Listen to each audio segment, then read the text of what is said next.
All right, so we've changed one thing. We've flipped our exhaust over so that we have more of a stratification chamber up top.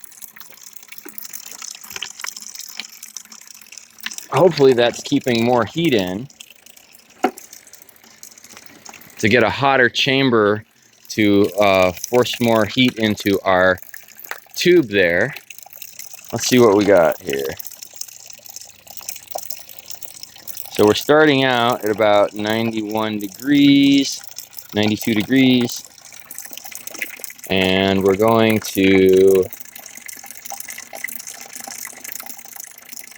95 degrees, give or take.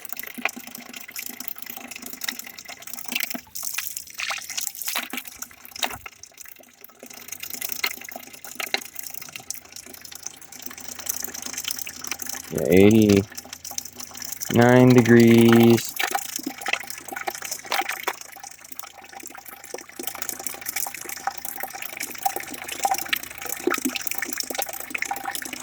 There we go, 89 degrees to 96 degrees.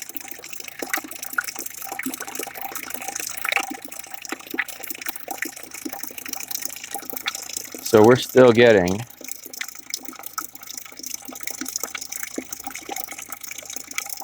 a lower temperature rise.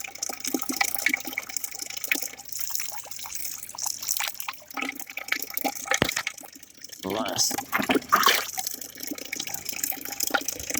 That feels about 100.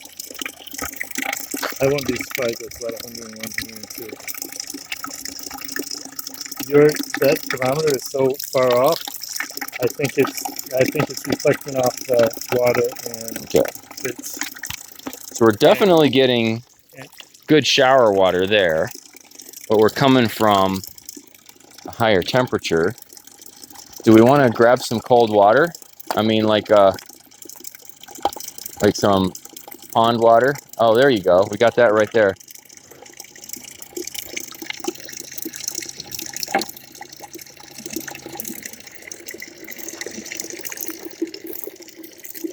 Okay. So our temperature there. So I'm going to dump these or dump this in there. Yeah, hold on, friend. Yep.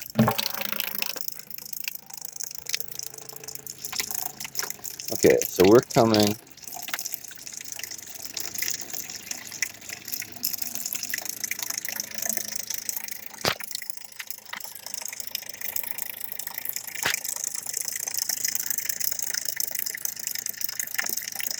From about 67 degrees or so. And that's still quite warm. 84 degrees. 89 degrees. See that?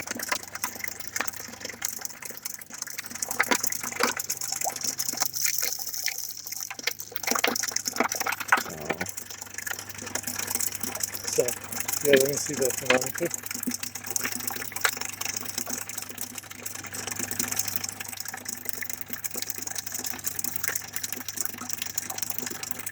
.70 degrees. And then, there you go. So Jeff's actually got us a real check. 70 degrees to 91 degrees.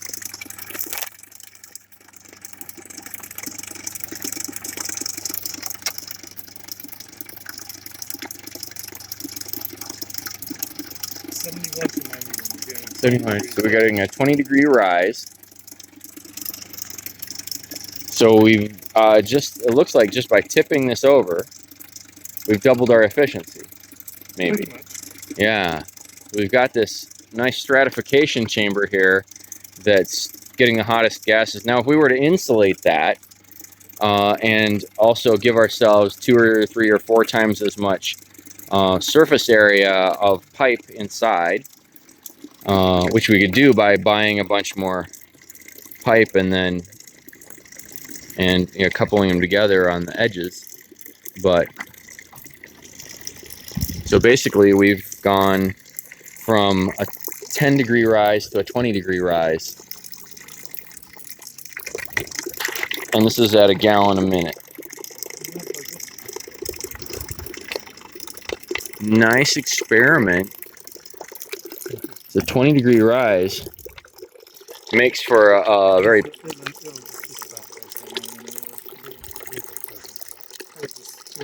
and you've noticed 1.5 gallons. you've noticed that we've got enough buffer in there now that we can actually, if you stop and lather up, if you shut it off and lather up, it's not going to kill you when it comes out, and it's not going to blow up, but it's going to give us warmer water when it comes out because it sat there for a minute. So, and that's the thing, and we can very well look at doing a 10-inch sleeve on it. yeah. We want as little hot air as possible coming out of here. And we want eventually we would want to insulate this pipe so it's not flaming hot on the pipe. But so as much. So did you say dual wall? Yeah, the dual wall with ceramic wool like we got in there. The heat riser that allows this thing to rocket like that and actually push and the exhaust to actually push and go down over here is because that one's got ceramic wool on the inside of it. So, because an insulated pipe is roughly 10 times as effective per height as an uninsulated pipe. Because all that heat air wants to go up. Yeah, I think even if we can do 8-inch to even a 6-inch to 8-inch, a 6-inch exhaust with an 8-inch sleeve around it. If we can find an easy way to assemble it and seal it, I think even maybe that single 5-foot, you do a 5'6", 5'8", and then you do a cap.